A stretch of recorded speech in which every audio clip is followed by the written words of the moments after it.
Welcome to Conversations That Illuminate, a global Lightworkers United podcast. I am your host, Michelle Andina, and I'm one of the co-creators of Global Lightworkers United, a 501c3 nonprofit whose mission is to unite and empower lightworkers globally by building a supportive, loving community. When we say lightworker, we mean anyone who feels called to bring more healing, compassion, and consciousness into the world. The podcast is a space for real, heart-centered conversations with everyday lightworkers, people who are finding their way, their courage, and their light in a very human world. In each episode, we simply follow where our guest's story wants to go, how their light first showed up, how it's moved through their life, and what it's inviting them into now. We'll take it one gentle question at a time, and they'll only share what feels grounded and good for them in that moment. Toward the end, I'll also ask them for a little everyday spark, a small joy or practice that helps keep their light nourished in daily life. And with that, I'm delighted to welcome today's guest, Stephen Berkley, writer, director, producer, and a member of Global Lightworkers United Wisdom of Light Council. Stephen has spent over 30 years in media doing everything from writing marketing materials to negotiating legal agreements. His most recent work is Life with Ghosts, a self-produced feature film that grew out of a deeply personal experience after his father's passing, when his mother began reporting ongoing contact with his spirit. Today, his company, Life with Ghosts, is the culmination of a 7-year investigation into the nature of love, loss, and after-death communication, and includes a podcast and dynamic series of courses with featured instructors. Stephen, welcome. I'm so happy you're here. Thank you, Michelle. It's so good to be here. I love that introduction. It's you, Stephen. It's 100% you, who you are. So Thank you. Okay, I'm ready for questions. Bring it on. okay. So, Stephen, what I'd sort of like to do, if you don't mind, I want to go sort of back to the beginning. So much of who we are today has roots in our early years, and before the world told us exactly who we were supposed to be. So I'd sort of like to know what were you like as a kid? What were you drawn to? What lit you up as a child? I feel like I was just trying to find my place in the world as a kid. I felt very, I felt like an outsider in my own family. I felt like an outsider amongst humanity. I just felt different. And I don't know if I was different at all. I just felt different. And that's how I started. What lit me up as a kid that has to do with this topic? I mean, I loved Casper the Friendly Ghost. That was my favorite cartoon. I love it. I love it. It's so great. But when it came to like the unseen world, I didn't really have much of an inkling towards it. I was just always open. I was open to pretty much anything and everything. And I hoped there were ghosts because that meant that I wouldn't die. And that was exciting to me. But finding myself where I am now is totally a 180. I was not expecting to be here at all. You weren't expecting to be here. No. I was doing a very, very corporate, mundane, 9 to 5 type job. And I went to college for accounting and law, two things that don't really open up the creative part of me. And it wasn't interesting to me at all, but I was doing it because I just felt like that's what I was supposed to do. I love that you're owning right away, that you felt so different as a child. This is something that I believe is quite common amongst people who identify as light workers. And we don't really feel like we fit into this world. I think that's so normal and such an important thing for people to realize that many of us have always felt that way. So, There's one um, thing I'm going to articulate only because somebody asked me this question recently, and I didn't think of it until now. But this is something you might find interesting. I find it interesting. Maybe nobody else does, but here's it is. What was different, I think, as growing up about me was I was looking down at myself in a way, not in a self-deprecating way, in that I felt like there was a larger me above me in the sky watching me, pulling the strings. Wow. As if it was like now I'm thinking, oh, maybe that was my higher self kind of like guiding me. Mhm. But I felt like there was a larger part of me outside of me, and that probably would have made me quite the outcast if I vocalized that. Yes. Yeah. Well, I mean, I know you're saying that. It's so interesting you say that because I know for me, I remember walking around thinking, why can't people just be nice? I found people so mean as a child growing up. I really did. Were And you bullied? I wasn't bullied. I wasn't bullied. I'm too tough for that. But I wasn't bullied. Were you bullied?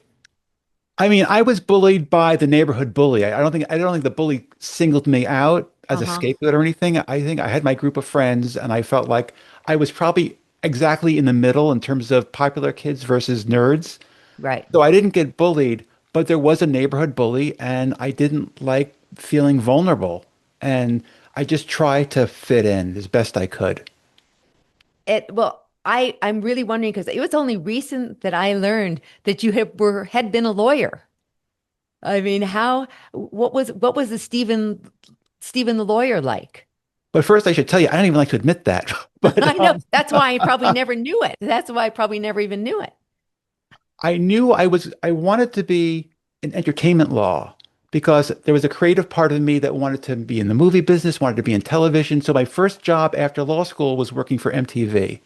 And I was Interesting. writing commercials for MTV. And that was exciting, but I realized at some point being in entertainment law, it it I was not on the set as an entertainment lawyer. That's where I felt like I belonged. I wanted to be on the set. So at some point, I left there and I started my own company, but it wasn't in law or in entertainment. It was in publishing. So I did that for a number of years. So it wasn't until my father died that I made the switch to where I am now. And I can go into more detail if you'd Yes, like. no, please. I'd love to hear that because that is we one thing that we often wonder and we often talk about amongst ourselves is what was the catalyst? What was the one event, if there was one event that shifted for you? And it was clearly your father's death. It was So, my father's death. It was a confluence of things. First, my father died, and this was on the heels of me. I had just been injured in an accident. So I really was not able to work the way I was working before. I couldn't sit at a desk with my head down because I had like a whiplash type injury and I couldn't do much. And I was in such a low place. I was probably contemplating making my exit because I was in so much pain. My father died. I went to Florida with my siblings because we were all living out of state. And my mother was talking about how she was feeling like my father was still in the house, even though he wasn't. And we were wondering, do we take my mother to a psychiatrist? What should we do with our mother? And really what happened was my mother was also so debilitated from her grief, and I didn't find out anything. I didn't know about there was something called complicated grief until I started researching it. But my mother has what appeared to be complicated grief. She was debilitated to an extent which was beyond normal for people in grief. And my brothers and I were all getting nervous because at some point we had to leave my mother and go back to our home states and our own families. But my mother wasn't doing well enough for us to leave. So we took her to grief support. You know, we took her to a grief counselor. We took her to religious services. Nothing did anything for her. And we were a little getting nervous. Luckily, thank goodness, my mother has a sweet little old lady neighbor named Ethel. Ethel came over, and I was standing right there. She came over and said, listen, Irene, we don't talk about this a lot, but I do something regarding the loss of my husband, which, you might help you. She said, I write to my husband every night at the same time. And it makes me feel closer to him. It gives me a little bit of a lift in my day. And then she leaned in real close to my mother and said, and he writes back. Now, my siblings and I did not know what to make of this. We thought maybe Ethel seemed a little bit kooky. My mother actually got very irritated by this because here her husband just died. She's trying to get used to the idea of going on without him. And here this neighbor comes over with this very this kooky idea. What is she going to do with that? She didn't want to hear it.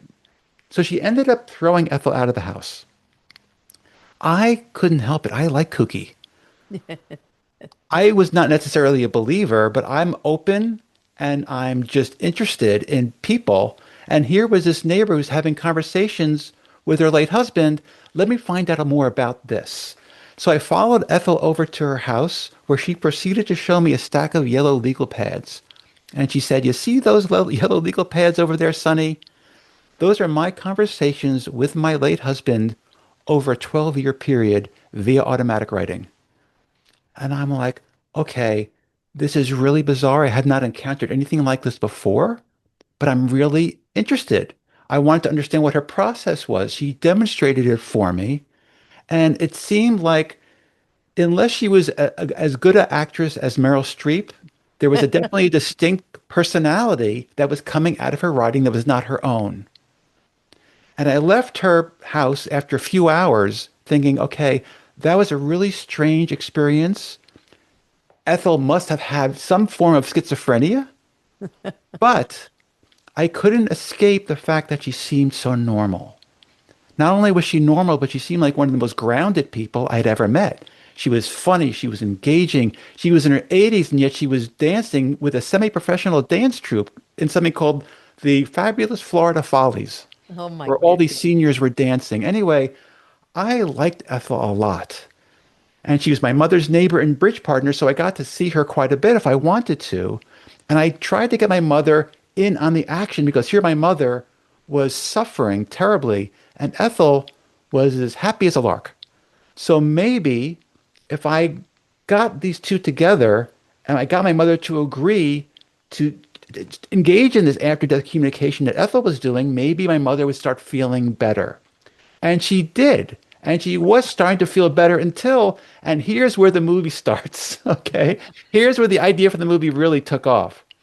I started filming my mother and Ethel because I needed an excuse to remain in Florida with my mother, besides the fact that I had to take care of her. I needed a reason to tell my wife, who had a toddler at home at the time, I had to tell her, look, I got to stay down here with my mom. I'm going to work down here at the same time. I'll start making a movie about this. It's interesting. I had these two ladies who are going through grief, but they're having opposite experiences in grief. I'm going to juxtapose these two stories and make a movie. Such a great idea. And such a great movie, by the way. I'm going to plug your Thank movie you. because everyone should watch this movie and you can see the authenticity of this story and the heart that's behind this story. I mean, this was really your way to Yeah, help your mother, which is so yeah. beautiful. Thank you. I appreciate that, Michelle. So as I'm making the movie, I'm following Ethel and I'm following my mother over to their grief counseling sessions. I follow my mother over to her grief counseling session with a camera crew of 10 people. Okay. Because unfortunately, I was still new at making my own movie. I didn't know how many camera people I needed, so I had 10. Anyway, we're in this little therapy office with a camera crew, and my mother starts explaining to the counselor that she's starting to dabble with this after-death communication business because Ethel is being helped by it, and maybe it would help her too. And the grief counselor said, now get this, Michelle. The grief counselor says, Irene, that's a short-term solution to a long-term problem. That's not the way out of grief. Now, Wow. I'm a newbie to this area. I don't know anything about it, but that did not sound right to me. Because here, my mother was in her 80s. Ethel was in her 80s. My mother is finding some glimmer of hope, and she sees like a light at the end of the tunnel just because of this prospect of actually communicating with my father again.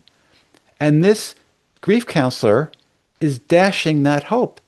Why? Is my mother in denial? Is that what she was trying to say? So what? My mother's in her late 80s. Who cares if she's in denial? She's finding hope. Anyway, it really bummed me out.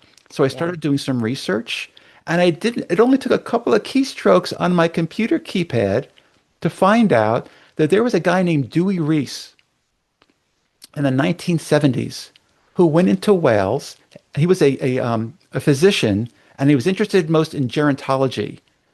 And he was interested in grief and how people were getting through it. So he went into Wales with one question. He went to he sampled the population of people who had lost a spouse and said, what is helping you get through the grief the most? And the most common answer was for people who felt like they were getting through it was getting a visit from my departed spouse. That's what was helping them get through the grief the most. Wow. This was Great. earth-shattering news to him. He wrote a report that got into the UK Medical Journal in 1971. Yeah. This should have been front page news. How come I didn't know about this? How come it wasn't published in every newspaper in the world? It wasn't, because that wasn't where the zeitgeist was. No, no. Yeah, But yeah. now that I was armed with this information, I could go to my mother and say, you know what? This grief counselor, she doesn't have the latest information. This is something that's actually helping people because Dewey Reese found out, and this was a lot of people he was interviewing, that this not only do people feel better from this, they do better, they eat better, they sleep better, they re-engage into their social circles sooner. So Yeah. keep doing what you're doing, Mom, and do it with me because I want to film it. So And that's why the fantastic. film took that's why the I, film actually started working. but I think I think it's so it's such this is such a beautiful story. But you know, I remember so well, Stephen, the first one of the first times you and I met, you know, you said to me, well, but I'm not a light worker, Michelle. And I looked at you and said, Stephen, I watched your film. You are a light worker, you know, but I wonder, I really wanted to sort of understand, explore a bit why you don't see yourself as a light worker.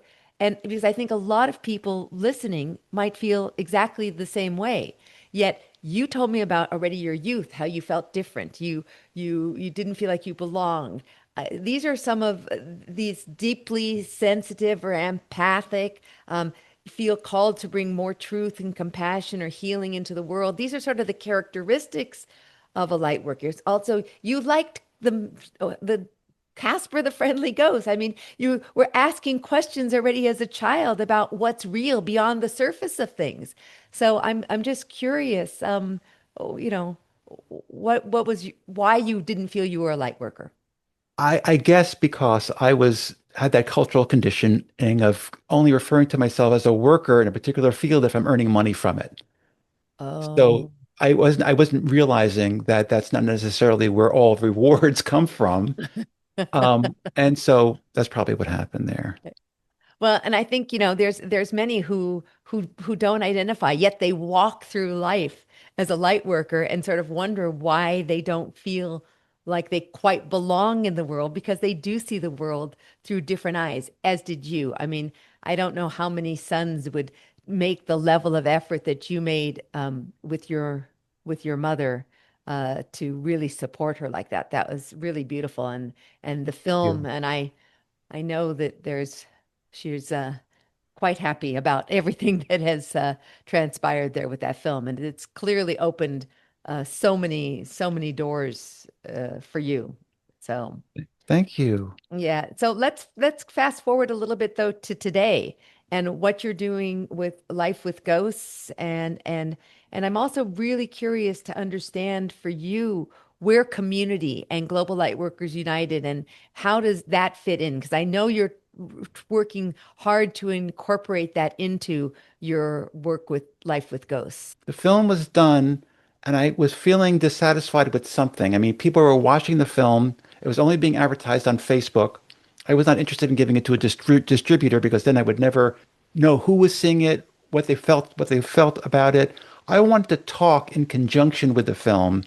So I was just distributing it myself on Facebook, and I was showing the film in private screenings to organizations or Facebook groups who were interested in this topic. And the more I talked about it, the more I realized that the film was great. I'm glad I made it, but it was not just a film, it was really a message. And was what was more important to me than the film itself was the message inside the film. And I felt like I had to become, to some degree, I became an advocate. Now, I've never been an advocate for anything in my life, really. I'm kind of a passive personality for the most part. I don't feel strongly about a whole lot, but here for the first time in my life, I felt incredibly strongly that people should know that there is a response to grief other than just sitting in a corner in despair. or going to a grief counselor and being told by a grief counselor, have a conversation with an empty chair and pretend that's your deceased spouse, which is like a common modality. There's got to be something else.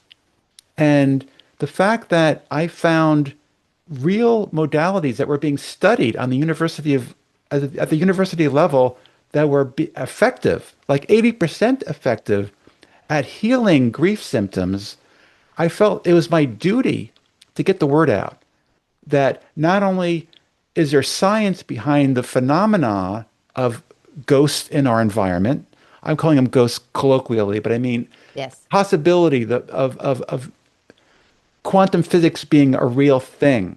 And there's a Right. quantum field, and our loved ones aren't necessarily gone. They're just in a different reality.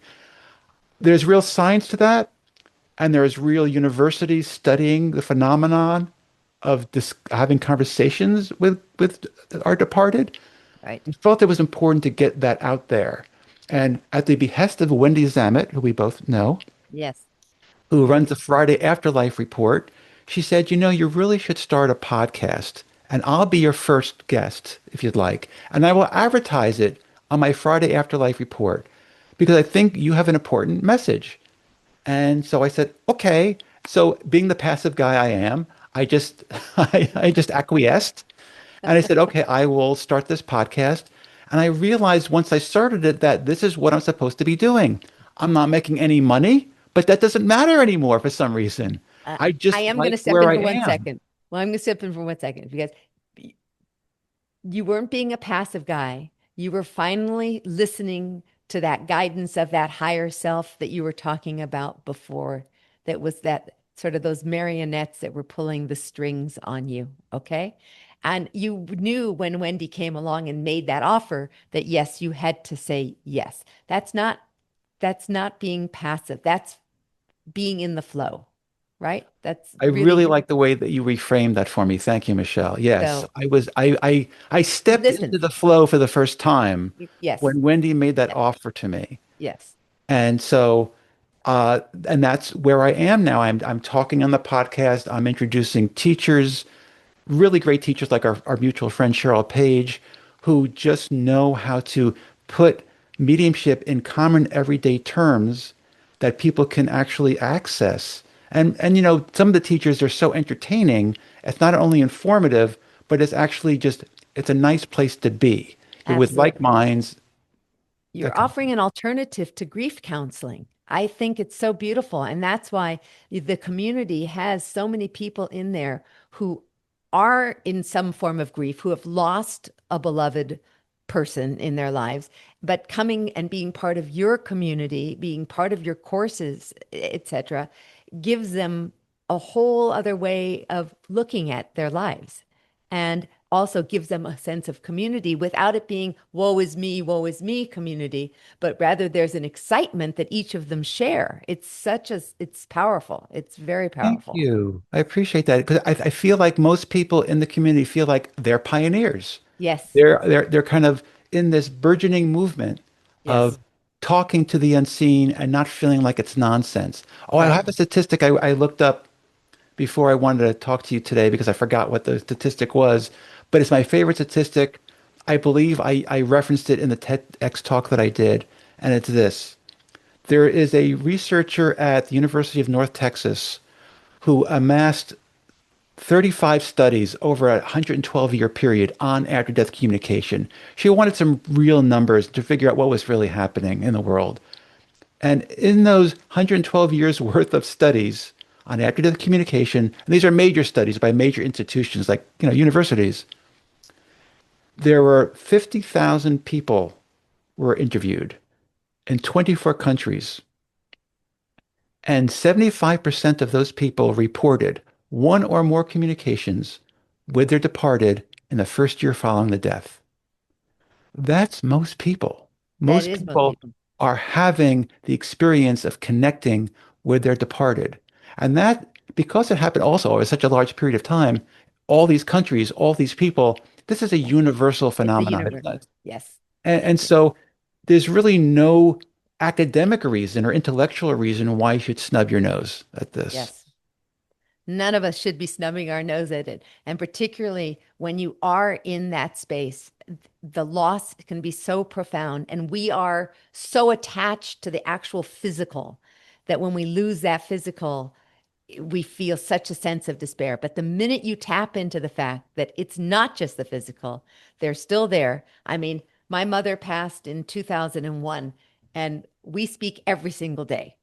Okay, I am a medium. I am a psychic, but we speak every single day. I mean, she still tells me when I've put on something that isn't the right thing for me to put on. Okay, I know. So it makes such the connection is there. And as Cheryl talks about, you create this new relationship with the person. Cheryl's trademarked it as a vibration ship, and it's so powerful. So if we can share this with the world, boy, this will help people Does deal your with grief. does your mom give you new information? Yes, Like she does. that's what I'm most interested in. Tell me something like that. Give me an example of new information your mother's given you. Well, what she'll do is she'll guide me down a different path. I mean, this whole Global Lightworkers United thing definitely was my mom saying, stop complaining, stop letting people just Oh, complain, do something about it, bring people together. And no one needs to be alone, she said. The life is not about being alone, she said.